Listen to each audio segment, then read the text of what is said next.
Osobola n'okubeera pasita naye nga sitani yafuga ewuwo. Nkiddemu. Osobola okubeera pasita ng'abantu gw'obaganye n'okulokoka, abantu bagamba naye katwandirokose, naye tusabiraawo, naye tulaba pasita ye bw'afaanana. Tolaba ekiri ewa pasita. Ng'oli pasita nga n'amafuta ogalina naye ng'omulaba yeefuzaawo wonna. Kyaki teriiko na muntu asobola kugula kagaali. Kyaki teriiko na muntu tolina gw'ogamba nti gundi yategerekeka yasabirayo. Pasita akakooti kamukutukiddeko kwegamba era nga naye bw'akusanga agamba mpeereza Mukama naye Mukama ambonyaabonyeza.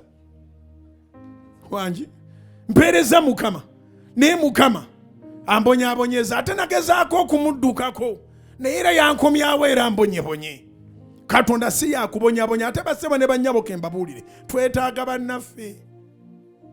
Osobola okuba ng'osumulula abalala naye ng'ate amafuta tegagenda kusumulula ggwe, omuganga teyeeganga. Weetaagayo omulala naawe ate akusabira omuweereza. Peetero yali w'amaanyi naye Yesu yamugamba nti ndabye sitani nga yeegayirira okuba wewange eŋŋano naye ggwe nkusabidde.